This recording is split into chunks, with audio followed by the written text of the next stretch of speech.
Welcome back, everyone, to our online seminar series on fractional calculus and related topics. Today, we have a pure mathematical talk from Marc Jornet, who has graduated in mathematics from the University of Valencia and holds a PhD in applied mathematics from the Technical University of Valencia, Spain, since 2020. Currently, he works as a professor at the International University of La Rioja, Spain. His research is focused on random, stochastic, and fractional differential equations and their applications in modeling, epidemiology, population growth, physics, etc. And today, we are happy to hear a talk from him on the axiomatic characterization of the Riemann-Liouville integral. Please, the floor is yours. You may begin. So thank you very much for the opportunity to be at this seminar. So in this talk, I will deal with the properties that characterize this important operator in fractional calculus, which is the Riemann-Liouville integral. So the first axiomatic characterization that was given for the Riemann-Liouville integral appeared in the paper by Cartwright and McMullen in 1978. Okay, so obviously later we will review this paper, but just to give a brief idea, it distinguishes between convolution, because the Riemann-Liouville integral is given by a convolution, so it distinguishes between convolution and non-convolution operators, and the tools that it uses are factorization and Titchmarsh theorem for convolution. So the main objectives of this talk are the revision of this original proof by Cartwright and McMullen, and then we will see the extension to the n-dimensional case, and we are also interested in the analysis in the context of weighted fractional calculus with respect to a function. Also, another objective is the study of different proofs, more natural. I will explain later what I mean by more natural, in the sense of not using Titchmarsh's theorem. And we will also study for the first time the necessity of the hypothesis in this theorem by Cartwright and McMullen, and also the characterization of other fractional integrals, such as the Riesz potential, the inverse of the fractional Laplacian. So these are the main references for this talk. This is the original paper by Cartwright and McMullen. And this was the first characterization of the Riemann-Liouville integral. It's just 2 pages long. Okay, this is the typical old paper, which were very concise in their arguments. And then many years later, decades later, in 2025, we have this paper by Professor Cao Labora, who extended the contribution by Cartwright and McMullen in the context of fractional calculus with respect to a function. Okay, this contribution came from his PhD thesis from a few years ago. It was published in 2025. And then I will review my paper, which extended the contribution by Professor Cao Labora to the multidimensional case and also to weighted fractional calculus with respect to a function. And finally, I will review this last paper, which was a joint collaboration between Cao Labora and me, which is now in the preprint service archive. So these are the contents of this presentation. I will very briefly review the one-dimensional Riemann-Liouville integral. Then we will move to Cartwright-McMullen theorem, then to Cao Labora's theorem, which extended this original theorem in the context of transmutation. Then I will review the n-dimensional Riemann-Liouville integral. I will characterize the n-dimensional Riemann-Liouville integral in weighted fractional calculus with respect to a function, and then I will review our last paper in archive with Professor Cao Labora, which consists of new proofs with new tools. Okay? So let's start with the one-dimensional Riemann-Liouville integral. So as probably we all know in this seminar, for example, the Riemann-Liouville integral can be seen as a generalization of the Cauchy formula of repeated integration if we include fractional orders here in this natural number n. So the study of the Riemann-Liouville integral is a classical topic in the mathematics literature, even beyond fractional calculus. So the Riemann-Liouville integral is the basis for fractional calculus. It has like inverse operators in the sense of the fundamental theorem of calculus, for example, Caputo, Riemann-Liouville. Okay, so we have a relation between fractional differential equations, Volterra equations of Riemann-Liouville type. I think we all know these things. So let's start now with the characterization of the Riemann-Liouville integral, the one-dimensional Riemann-Liouville integral by Cartwright and McMullen. Okay, this is a very brief paper, a concise paper, as I said. It is very important in fractional calculus, but maybe for surprisingly, it just has a few citations. Okay, so we'll review this important contribution.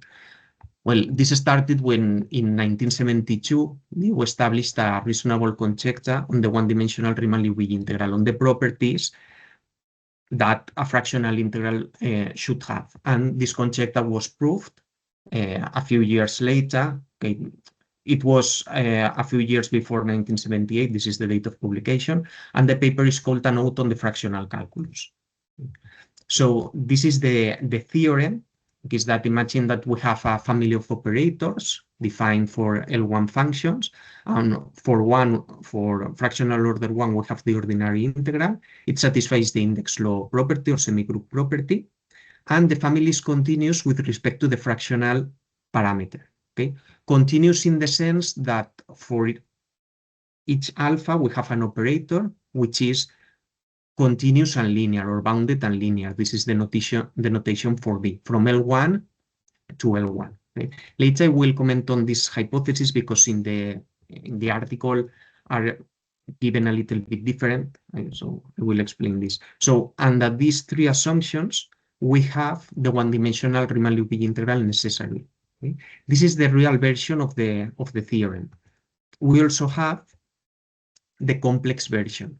Okay. So the hypotheses are the same. Now we have operators that also go from L1 to L1, but the functions can arrive at the complex numbers. So we have the same hypothesis ABC as previously, I, okay? But we include a fourth hypothesis, which says that if we have a non-negative function, then its evaluation through the Riemann-Liouville integral must be non-negative too. So in this case, we also have the Riemann-Liouville integral.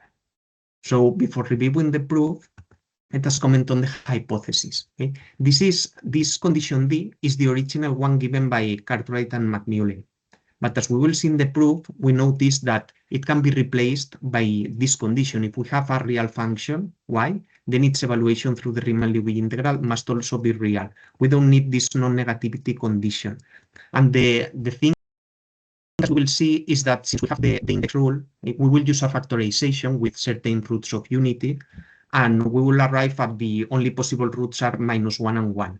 And they use this non-negativity condition to choose the root +1. But the thing is that since we have the index rule, it's like we have square roots somehow for the fractional orders, and it's impossible to have -1. So we have the root 1 for free. Okay? Also, it's important to notice, and I will emphasize this fact later with the necessity of the hypothesis, that with conditions II or A, B, and D, that is removing the continuity with respect to the parameter, we have uniqueness of the Riemann-Liouville integral for rational orders. Okay? And this is a strong condition. Okay? We just need continuity to move to rational orders. And related to this fact is that Cartwright and McMullen, for the third condition, they didn't use this topology of bounded linear maps from L1 to L1. They said any Hausdorff topology on B of E, this is the set of continuous functions, or L1 or LP, weaker than the norm topology. And they just use this assumption because in a Hausdorff topology, when the limits are unique. So we only need continuity to move from rational orders to irrational orders. So in a Hausdorff space, we have a unique limit, and that's enough. Okay? But sometimes to simplify the statement, we just say continuity with respect to the fractional parameter, and that's it. Okay. So let's review the proof. Okay, they work in 0, 1 because just for simplicity, also using transmutation with respect to the shift operator, we can work in AT, so it doesn't matter.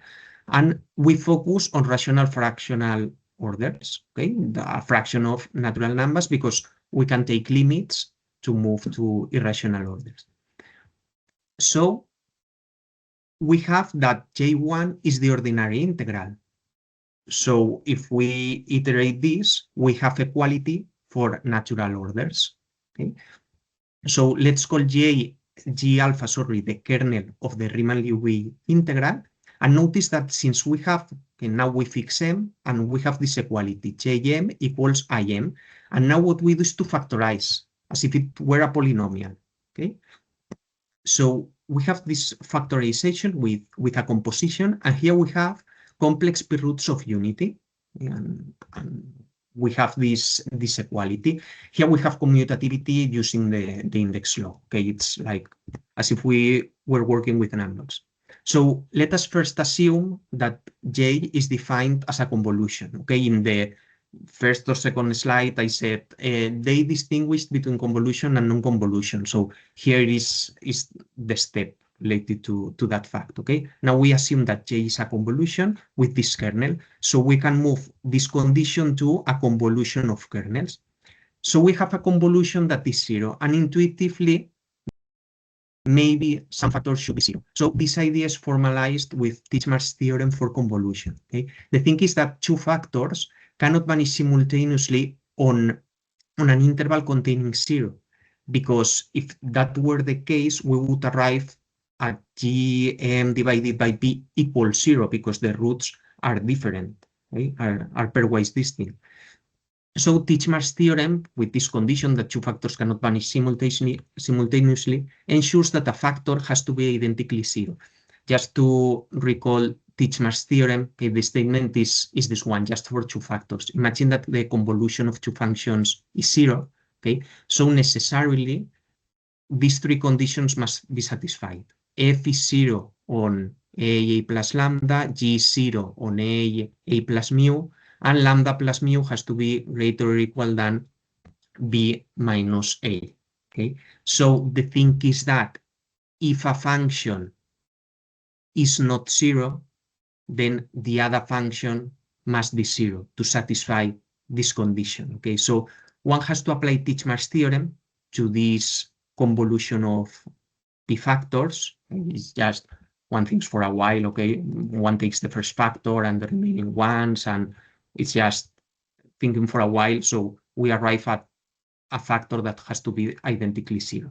Okay, so we have that a factor is zero, but we have real functions. So we should have this equality with plus or minus sign, because we cannot have a complex root here. And here is where Cartwright and McMullen used their fourth condition in the complex case that gave the plus sign. But as I said, it is not necessary to assume non-negative function in the fourth condition, because since we have an index rule, the minus sign is impossible. It's like the square root. Okay, so we necessarily have the plus sign, and we have the equality that we wanted between J and I for rational orders. And now the difficult case is when J is not defined by a convolution. And the thing is that we don't have a convolution, but if we integrate it, we do have a convolution. Okay? So this is a bit technical. The first part, they prove their paper is very, very concise. Okay? But what they express is that first, J alpha, they prove that it commutes with any natural power of the Riemann-Liouville integral. Okay, this is due to the index rule. And the thing is that since the Riemann-Liouville integral with natural orders has polynomials in the kernels, since this identity holds for any m, we have commutativity with any convolution operator that has a polynomial kernel. But polynomials are dense in L1. So we obtain commutativity with any operator, with any convolution operator that has an integrable kernel. And this is the key. Okay? Using this fact, okay, this chain of equalities that I wrote here, one can prove that S is given by a convolution with a certain kernel. And essentially, we are in the same situation as before. Okay, it's not exactly the same operators, but the situation is the same. Okay, what we do is we consider S to the power p. So we just write here P, okay, JM, we know that it is YM, and we have this relation, and now what we do is to factorize again. And we use Titchmarsh theorem again, and we arrive at the equality between the factors inside S and the side P plus 1 M divided by P. Okay? So that's what we wanted. We have the equality of S, which was defined through J. Now we have this YM, but it is injective, okay? For example, by, I don't know, Lebesgue differentiation theorem, and we conclude the equality. Okay? So this is the proof by Cartwright and McMullen. Now we move to the characterization of the one-dimensional Riemann-Liouville integral, but in the context of fractional calculus with respect to a function and transmutation. We'll explain later. This is the contribution by Professor Cao Labora, which was published in 2025. So let us briefly review the concept of transmutation. So for example, in ordinary calculus, we are used to performing a change of variable in the integral. Okay, so these are the steps in general notation. So if we have an abstract view on these steps in the sense of operators, okay, we have IG, which is the Stieltjes integral with respect to G. I mean, the differential of G is G prime differential of Y, so is this integral of tilde F. So we have this integral, okay, and it is equal to IF, the usual integral, composed with G.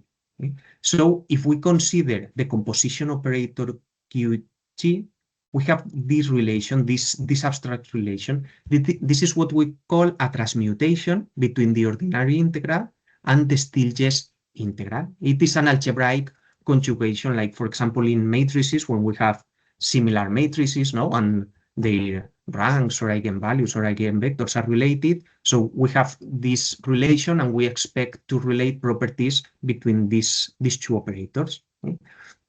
So for differentiation, we have the same rule. If we differentiate with respect to J, it's just an ordinary differentiation, and we write the evaluation of G. So in terms of operators and transmutation, we have this relationship.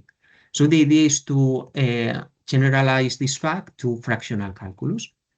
So we have the Riemann-Liouville integral, and this is what we call the Riemann-Liouville integral with respect to a function with respect to phi. Okay? And the idea of this definition is we are considering a transmutation relation in the same sense as before. Okay? This is a Stieltjes integral. We have phi prime. Here in the kernel, we have phi. Notice that the left endpoint changes, okay, because since we compose with phi, that changes the interval of definition. Okay? So here you can see like a general review of transmutation relations and weighted fractional calculus with respect to a function. Here we don't have a weight in this definition for now.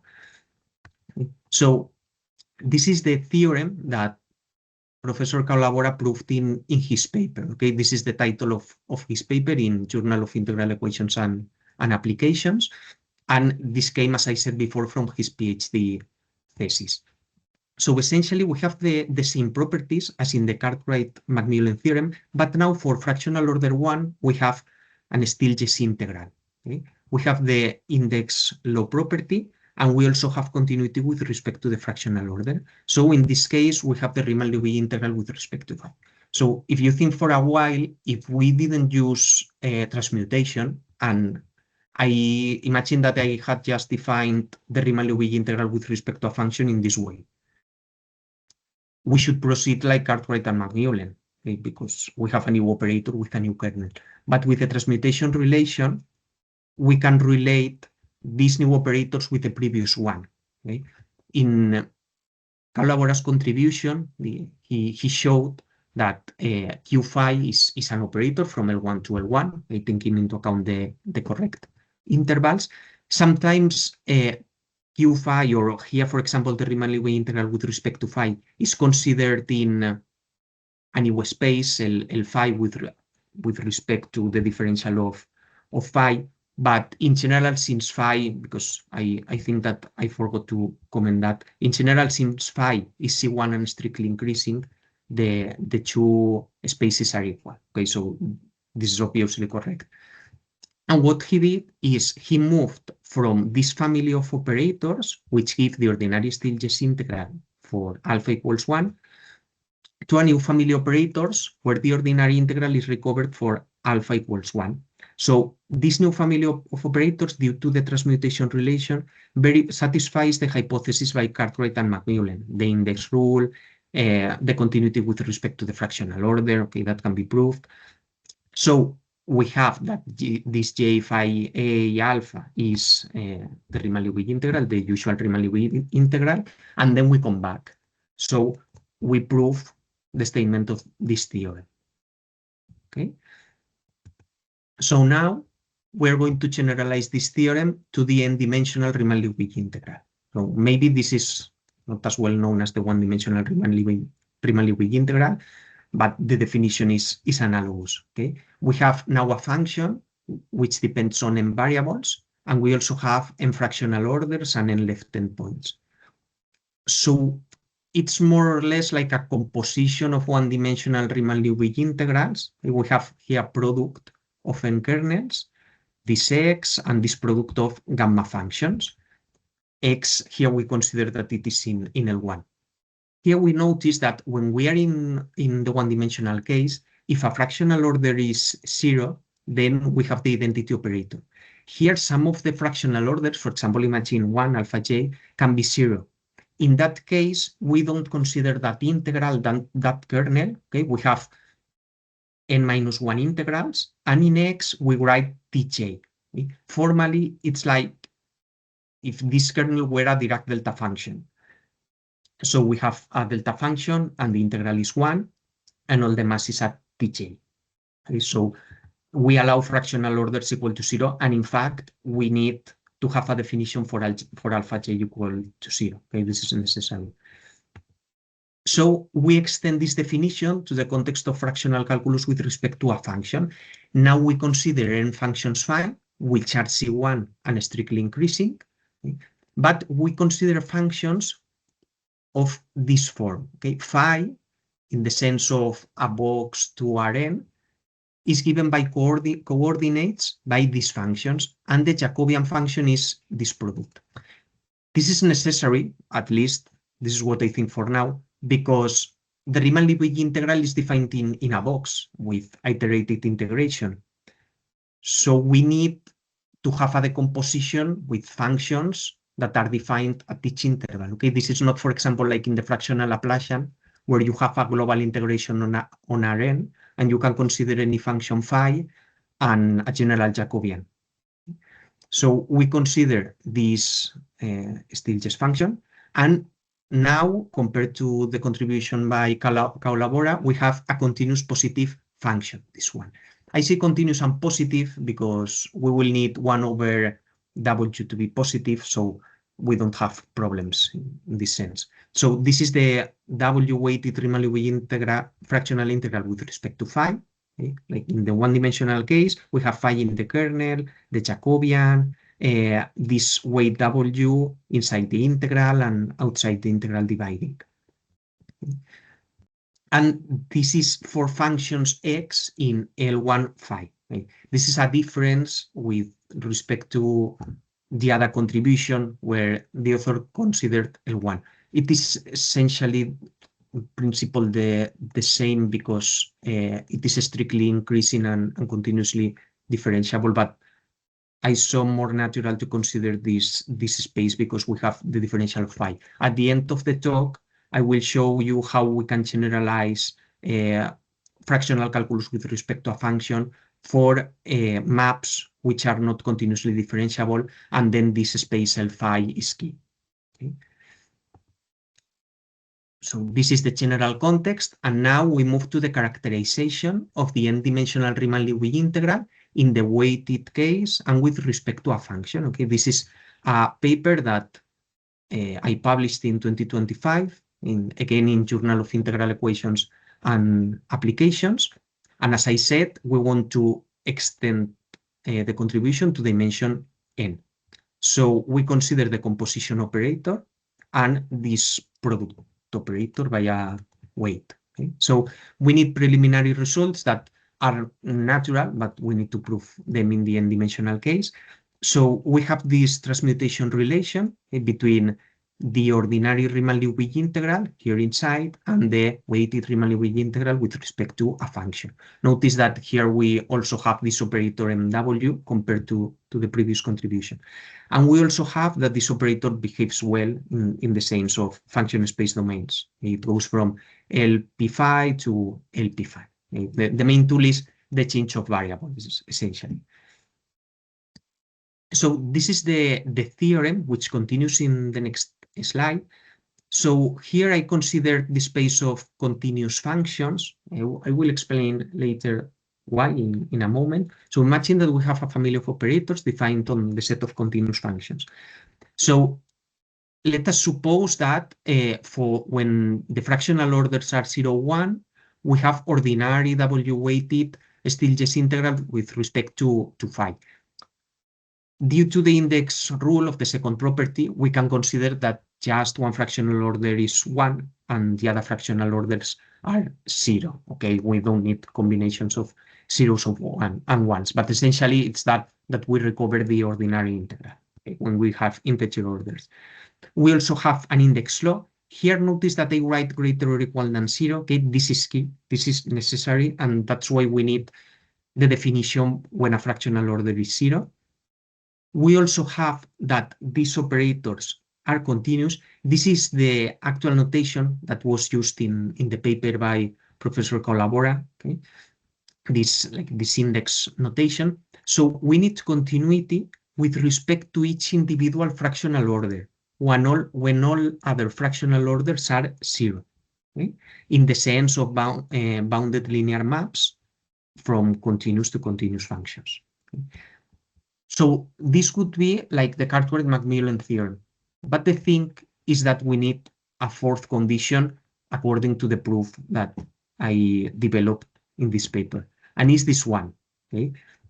It might seem strange, but it just means that if we have two functions that are equal at a specific coordinate, then the operator J has to preserve this condition.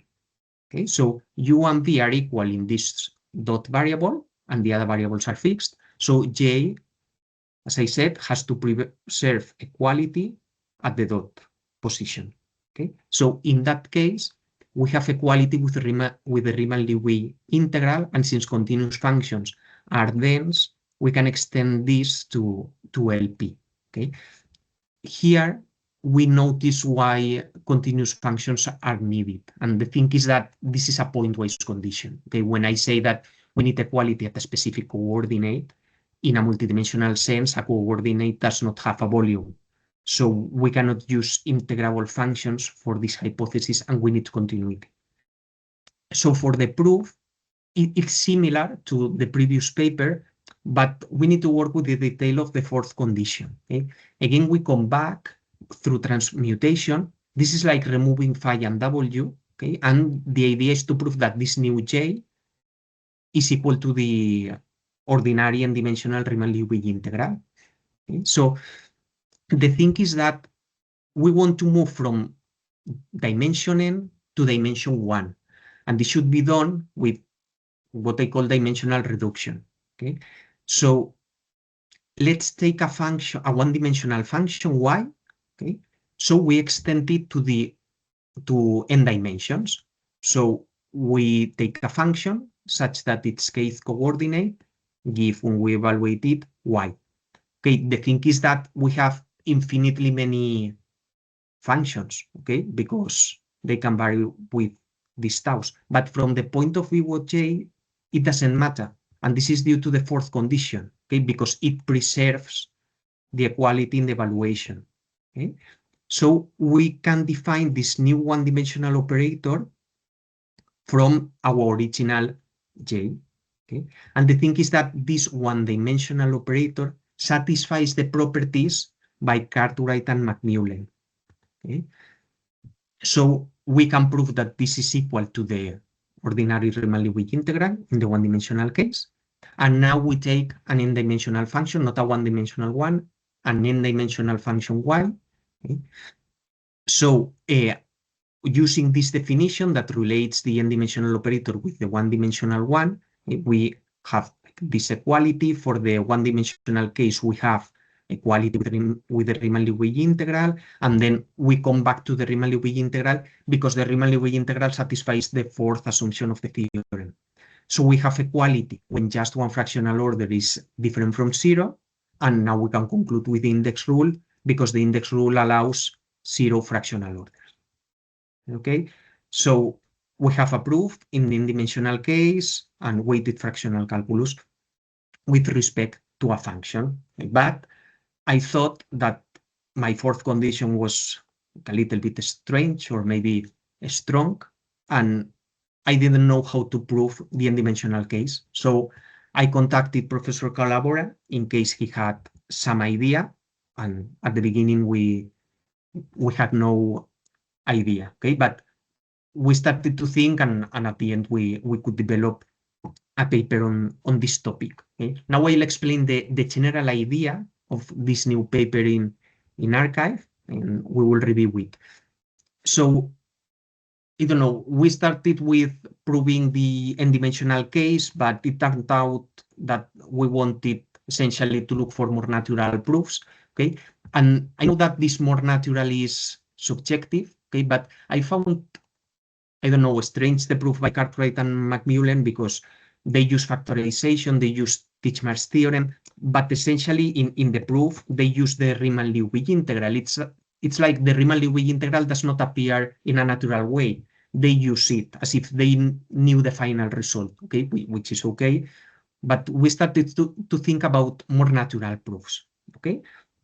So in the proof by Cartwright and McMullen, there's a property that is not used, or an object, a definition, which is the Laplace transform.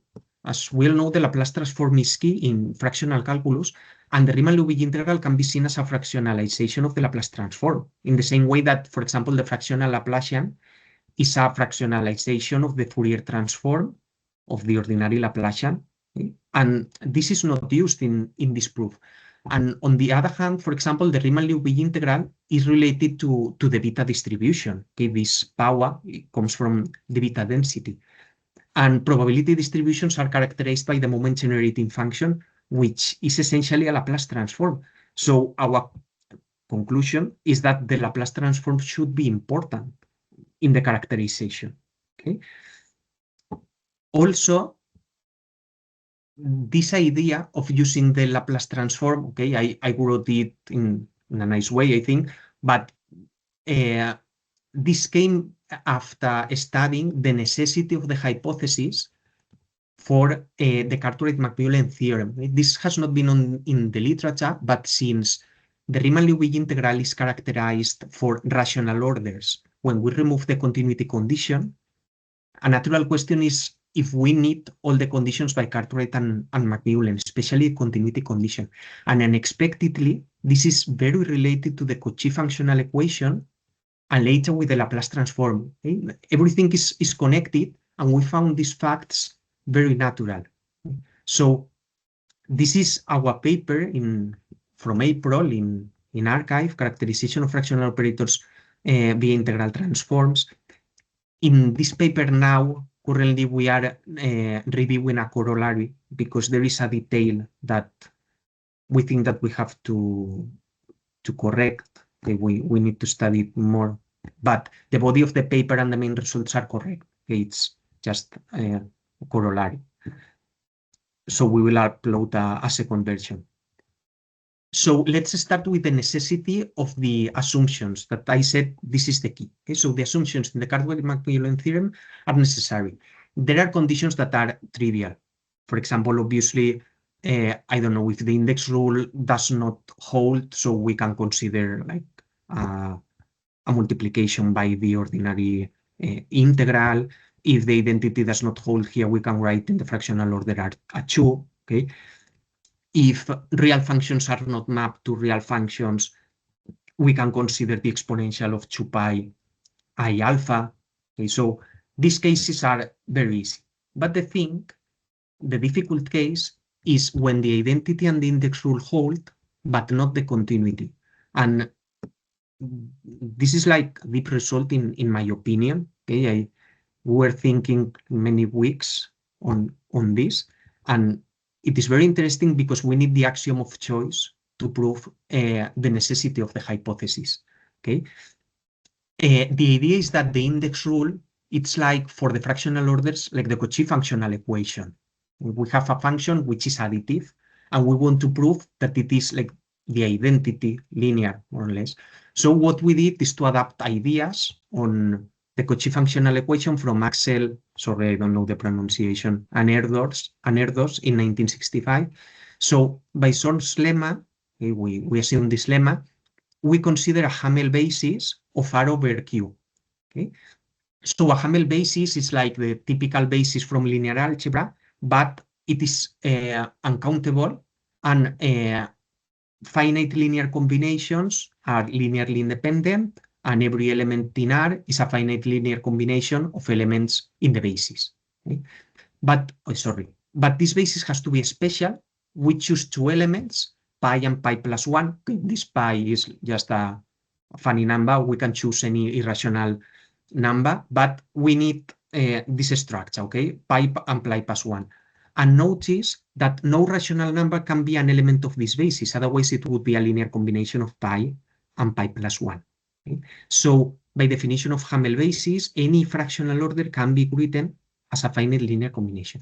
Even though alpha is positive, the coefficients may be negative, and also the elements in the basis. Okay, this is a mistake I made at the beginning, sorry, but they can take any sign. So we have this relation, and now we define this operator. Okay, so in the paper you have more details, but the thing is that for rational orders, we recover the Riemann-Liouville integral as expected from the previous theorems.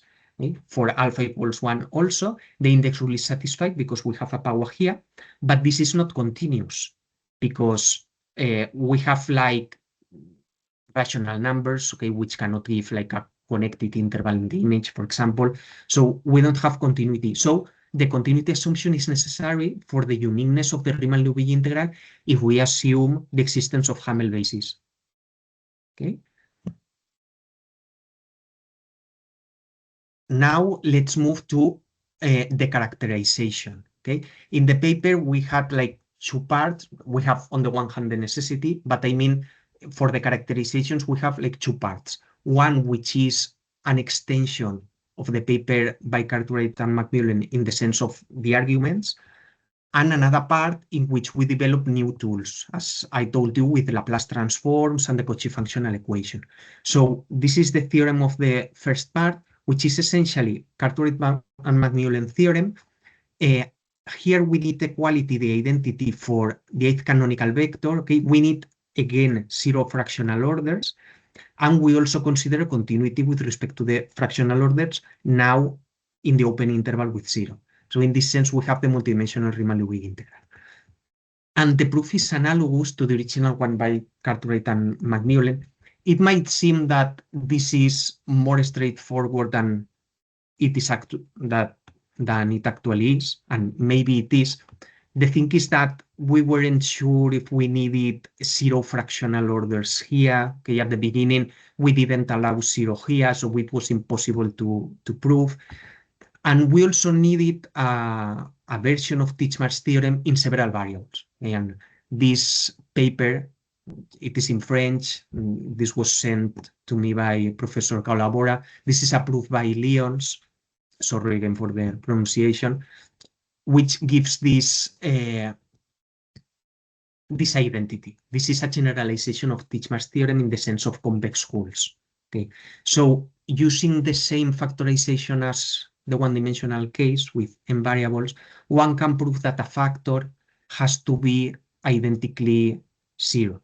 Okay, one has to imagine this fact of convex holes. Okay, we have in Titchmarsh theorem we have zero functions in zero lambda. Now in the two-dimensional case, for example, we would have zero lambda times zero lambda. So the support, it's the complementary. Okay, the upper side of the of the square. So when we consider the convex hull, it's like we have a polygon, and since many factors cannot have zero, this diagonal part of the polygon has to go up to the other vertex. So one factor has to be zero on the square. Okay, it is difficult to imagine in a video, but you can see the explanation in the paper. So this is the first characterization, like natural characterization. But now we move to other tools. So looking at the necessity, we will use Cauchy functional equation, okay? And this will be a key tool. So it is known in Arran that if we have a continuous function at one point satisfying this equality, then the function must be linear. Okay? There are other hypotheses. For example, H could also be measurable. But we don't need Arran, we need other types of domains. So this can be extended with a result from abstract algebra, which says that if we have a semigroup of a group, a semigroup is like a group, but we just have the operation and the associative property. If we have a homomorphism, that is a map that preserves the structure, then we can extend it to a unique homomorphism on the whole group. Okay, and the extension is natural. You can read it in the paper. So we can apply it to these semigroups, to these semi-infinite intervals.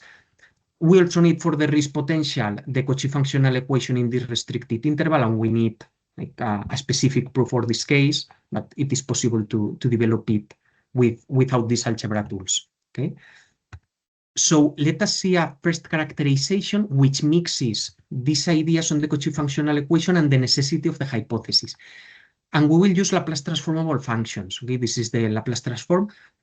So imagine that we have a family of operators defined through a convolution, and we have this, the identity, okay, the kernel is 1, the index law, and we have this continuity condition. This is like different compared to, from the Cartwright and McMullen theorem.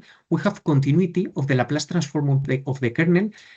This means continuity of the Laplace transform of the map evaluated at f at just one point. And this is because we use Cauchy functional equation. For example, measurability would also do the job, I think. So we have this assumption. In this case, we have uniqueness. So let us see the proof, because it is completely different to the approach by Cartwright and McMullen. So we have the index rule here. Okay, alpha plus beta is alpha and beta, and we apply Laplace transforms. So applying Laplace transforms, we have this identity for the Laplace transform of the kernel. And essentially, this is Cauchy functional equation. Okay, we have here parameters. Notice that these are functions. The Laplace transform of the kernel has to be different from 0. This is due to the index rule. Okay, if some factor, if some kernel were 0, then other kernels would also have a 0 Laplace transform. So we have that these are necessarily positive. This is like a square root, okay? And we can apply logarithms. So now we have the Cauchy functional equation, the additive one, with respect to alpha and beta. By the Cauchy functional equation, okay, the third hypothesis, we have that it must be linear for each fixed x. But now we know the behavior at alpha equals 1. We know the Laplace transform of the kernel 1. So we obtain that this must be the kernel, the Laplace transform of the kernel, sorry.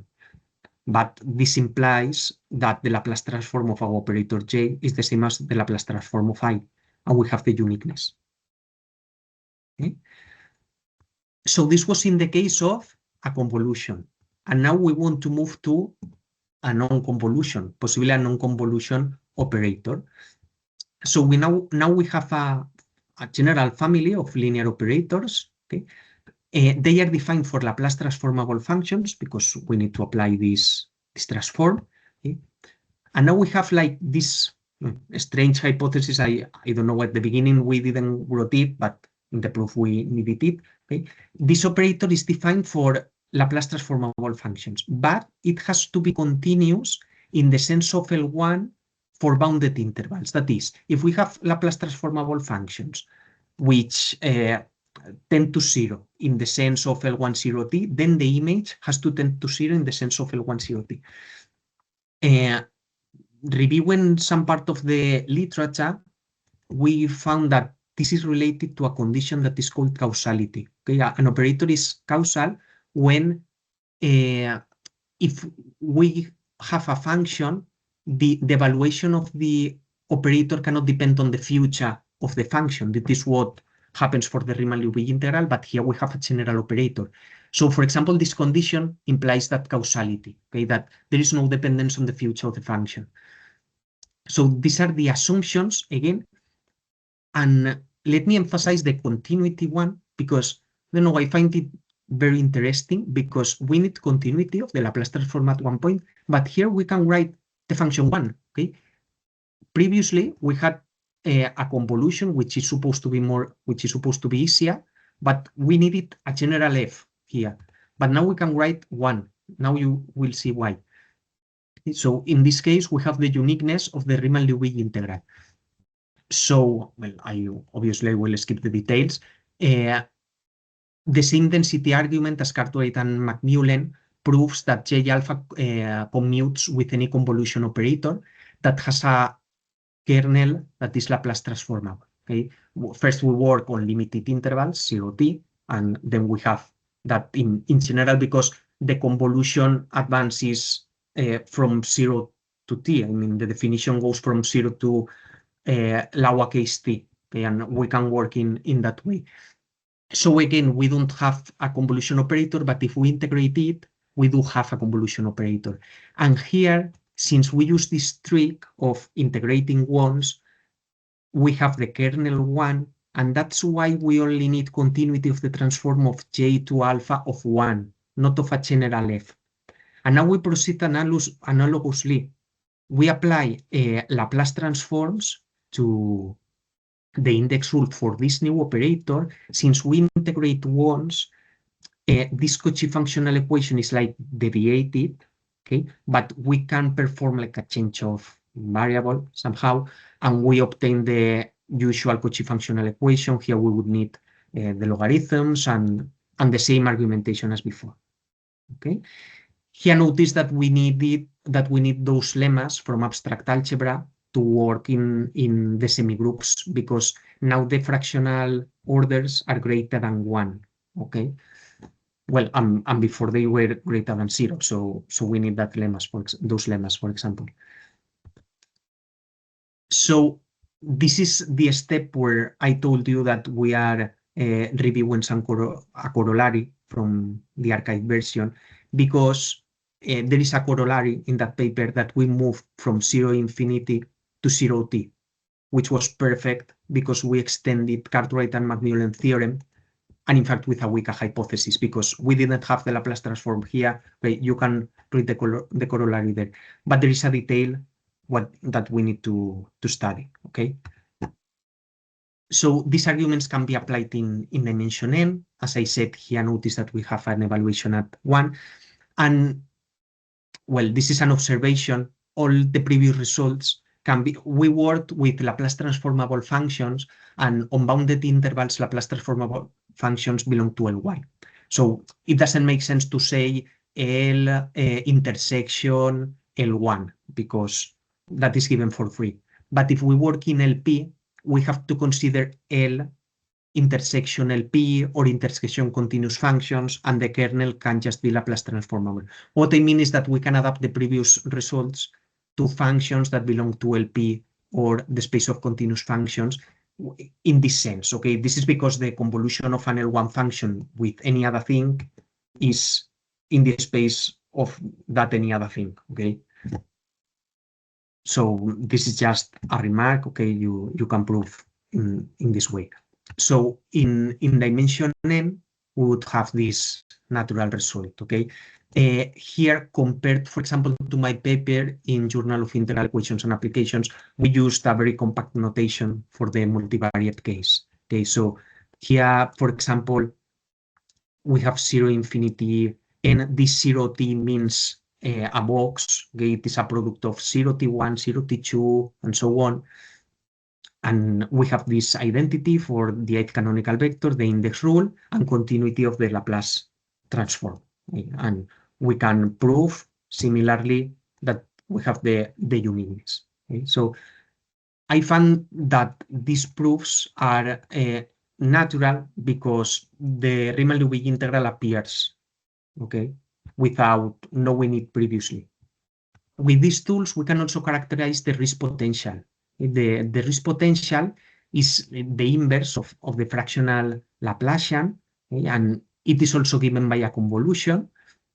So imagine that we have a family of convolution operators, and we have, for the risk potential, we have limited fractional orders. This is why we need the Cauchy functional equation on 0n.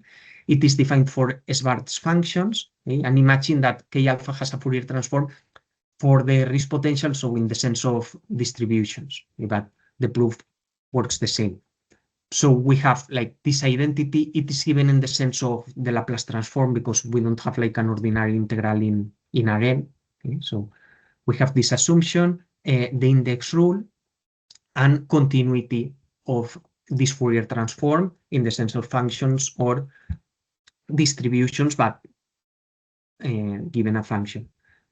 So we have equality in this Schwarz space, and the proof is analogous.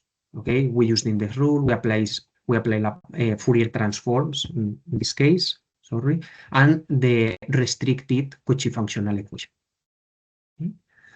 So here we have the convolution case.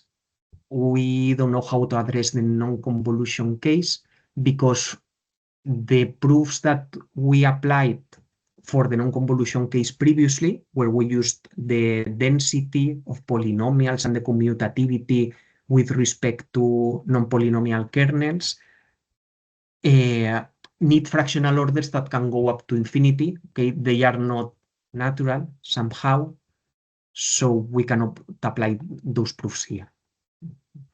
That's like an open problem. And finally, let us see an interesting theory in this last slides. It is a characterization of the Riemann-Liouville integral, again with respect to a function, but this function, this Stieltjes integrator, may not be smooth, may not be continuously differential. This is something that I thought separately from that paper, but we decided that it would be nice to merge these ideas for the characterization of the Riemann-Liouville integral. So when we have fractional calculus with respect to a function, the main tool is the change of variable formula. But the thing is that this change of variable formula can be written in abstract measure theory. And the idea is that when we have two spaces with two measures, mu and eta, we can define what we call the push-forward measure, on x2. So we have rho minus 1, which goes from x2 to x1, and then we apply nu. And we have this relationship, a nice connection, because part of my research was dedicated to stochastic differential equations, is this appears in probability theory. We have the expectation of a random variable, which is like an abstract integral on the sample space with respect to the underlying probability measure. And then we move to the probability distribution using the push-forward measure. The probability distribution is a push-forward measure. So we have this relation. Maybe the nice case is when rho is injective. So we have this condition. So essentially, notice that this is the typical change of variable formula, but in an abstract sense. So in the case that this rho is continuously differentiable or absolutely continuous, we have the typical change of variable formula, but in an abstract sense, we don't need this differentiability. It is sufficient to have here a strictly increasing function, for example, to have injectivity. Notice that for this relationship with usual functions, it is not sufficient to have a strictly increasing function. We need at least absolute continuity. If you think for a while, I don't know, for example, the Cantor staircase function, which is the typical example, its derivative is identically 0. So we would have 0 for the right-hand side integral, but the left-hand side would not be 0. So we need at least absolute continuity. So maybe this theory is like abstract, but it's a generalization. So we can define the Riemann-Liouville integral with respect to a strictly increasing function. So we have like the typical theorems, but now with respect to the push-forward measure. And now here we need this differential. Okay, so we can have a definition through transmutation. You can read the paper. This function space domains. I brought here for this slide this result. This is not written in the paper, but I think it is interesting. I mean, this is a generalization of the Riemann-Liouville integral. And one might think that that's it because it is an integral and we don't need to differentiate. But maybe fractional derivatives can also be defined in a weaker sense. For example, the Riemann-Liouville derivative with respect to a function has this 1 over phi prime. So phi prime for a strictly increasing function is defined. We don't need continuous differentiability. Okay, so we have like this definition just for the strictly increasing case. If we need more differentiations, then we need continuous differentiability because then we need to differentiate this 1 over phi prime. But I thought it was interesting to illustrate like this theory in the case of fractional derivatives too. So just to conclude, we have this characterization of the Riemann-Liouville integral with respect to a function. We could also include a weight. Right? The weight in the sense of measure theory is the Radon-Nikodym derivative. For example, again, with the analogy in probability theory, it is the density function. So we could apply it here, but for simplicity, we just considered this push-forward measure. So imagine that we have a family of operators for the canonical vectors. Both operators coincide. We have the index law, and we also have continuity with respect to the fractional order. So again, we obtain the new Riemann-Liouville integral, and the proof is completely analogous to the paper by Professor Cao Labora. Okay, we use transmutation, we come back, we apply the original Cartwright-McMullen, well, our extension to the n-dimensional case, and then we move to this new operator again. So that's it. Thank you for your attention.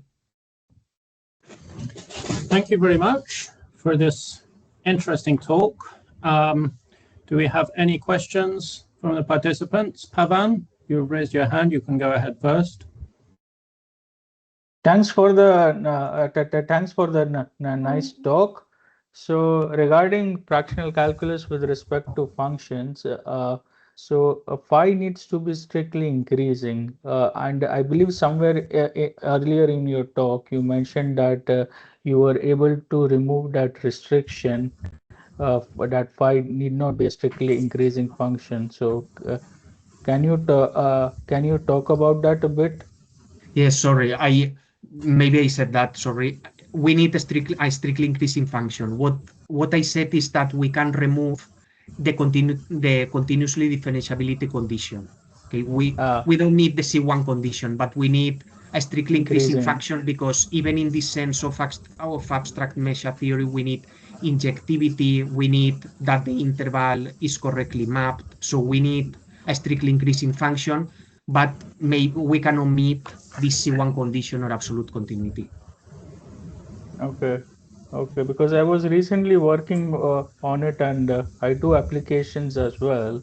So I want to highlight this problem here because you see strictly increasing is a very strong conditions for when you do applications for physics.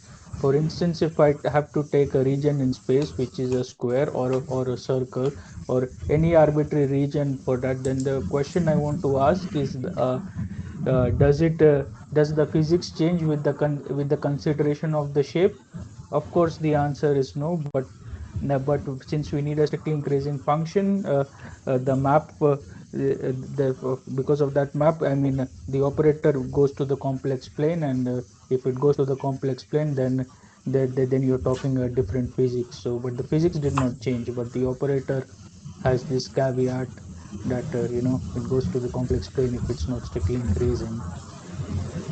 Okay, thank you. Yeah, for example, I don't know, in probability, when you apply the change of variable formula to find like the density function of transformations, one can remove the strictly increasing condition by partitioning the domain where the function is like increasing or decreasing. But I don't know in the n-dimensional case how that could be applied or if my idea makes sense.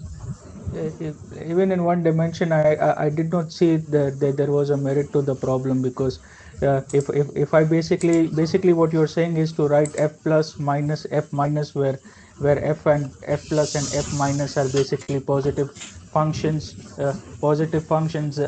and that's the technique you want to use it, right? Because then in that definition of f plus, where the function goes, let's say, negative, you have a zero, and you plug in that part of the function. Let's say phi is constructed in this manner. When you plug that part zero, that zero in the kernel sits in the denominator, so it blows up.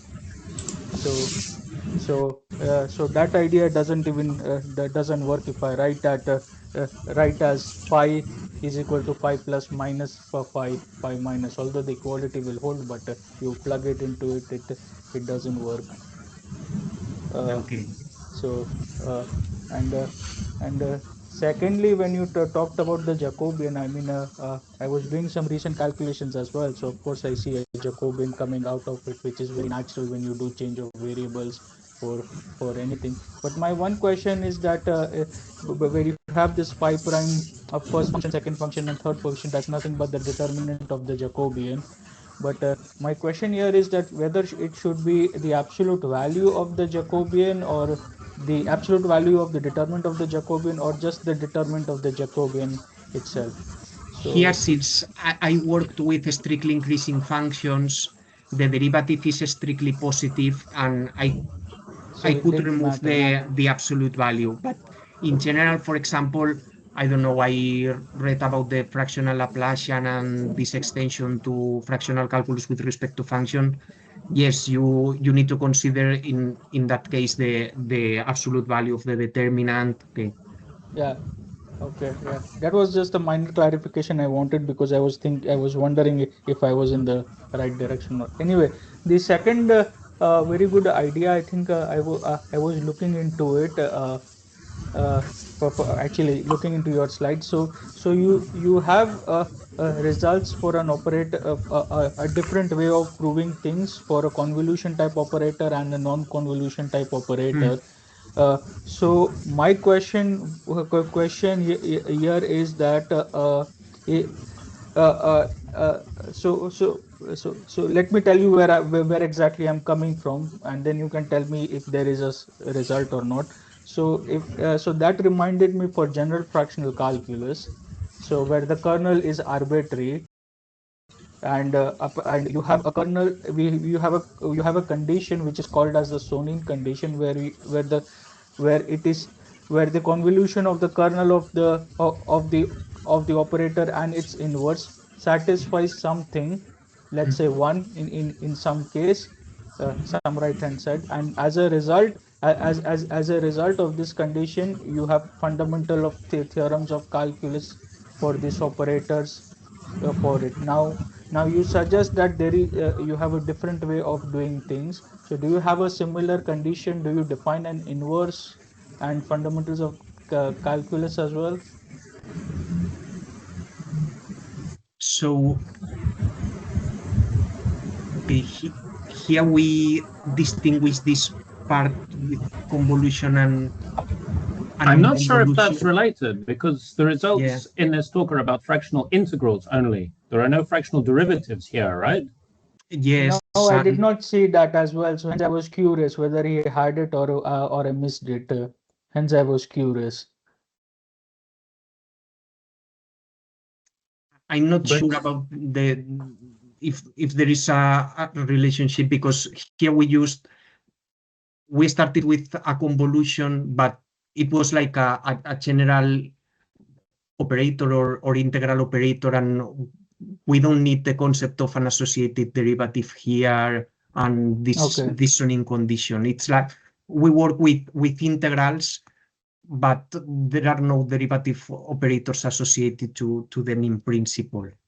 Okay. Okay. Oh, okay, that's okay. I just wanted to understand if I missed something. If I missed something. I think that's the response. Yeah, that's Yeah. because we don't consider derivatives here. Okay, okay, that's all on my side. Thank you for the nice discussion and the talk. Thank you. Thank you. We have another raised hand from Joshua.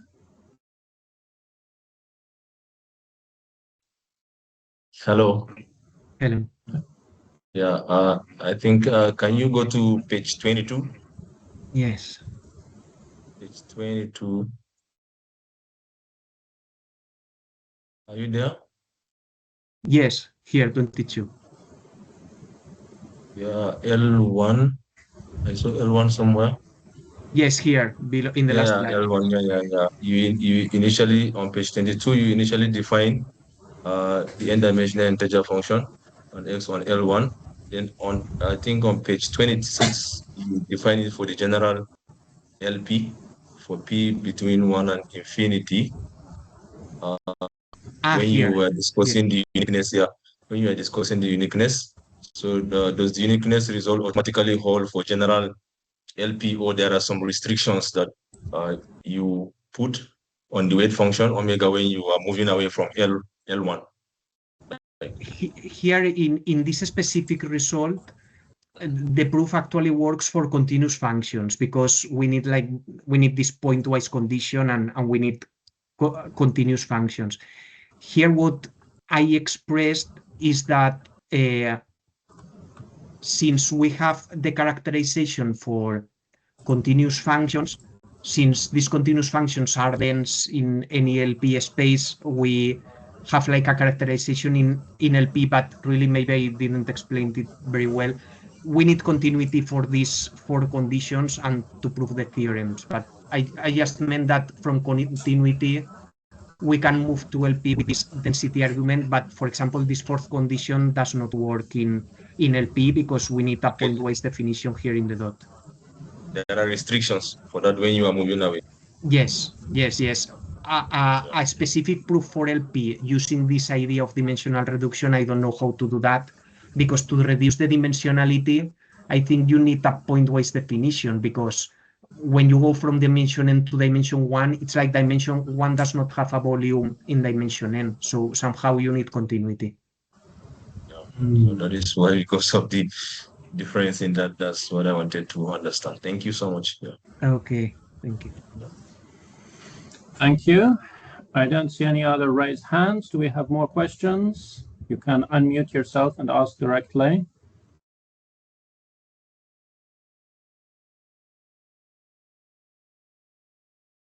Well, I have a couple of questions myself. This is a very interesting topic for me. I'm also working on Cartwright-McMullen theorem and related things. I haven't published anything in that direction yet, but I supervised a master's student on this topic, and we have some ongoing research. Small historical question. You mentioned that Liu asked this uniqueness question in 1972. The earliest reference that I have found is from 1974 in the conference in New Haven. What is the source for this 1972? Did Liu write about it in a paper, or? No, it's also the conference, but I will review it. Maybe I wrote mistakenly here 1972, but it's the conference that you mentioned. I think in the paper by Cartwright and McMullen, or in the paper by Cao Labora, this conference paper is cited. I will review it. Yeah. The conference proceedings by Ross, and there was a session on open problems chaired by Osler, and Liu put the question there. Yeah, that paper. Okay.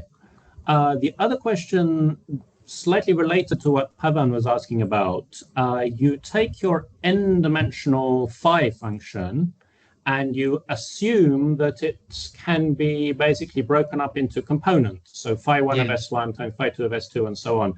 Have you done any work in a sort of more general n-dimensional function? It's not necessarily a product of one-dimensional functions. I don't know in this case, because I think I mentioned it, for example, in the fractional Laplacian, when you integrate over Arran, I understand that in that case you can consider general with this hypothesis, but a general phi if it maps Rn to Rn, okay? But in here, since you integrate in a box, I don't clearly see, because you would need the image of this box to be like another box. I didn't see how to work if I don't use this decomposition. Maybe it is possible, but I didn't know. If you had a function phi that was a bijection from a box to a box, would that be enough, or do you really need this decomposition?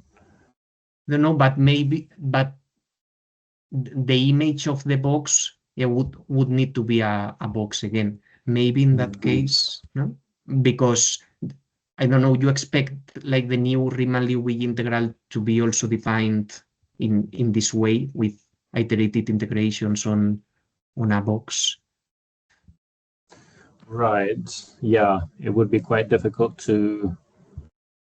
No, I don't know. Maybe it's possible, but the hypothesis would be strange. Like it maps a box into a box. I don't know. I would have to think about it, but my first feeling is that it's not possible, or it would be like strange. I'm not sure. Right, and even being a bijection from a box to a box is a pretty strong condition. I don't know what sort of functions would satisfy that apart from ones like this. Okay, thank you. Thank you. Any other questions, comments from the audience?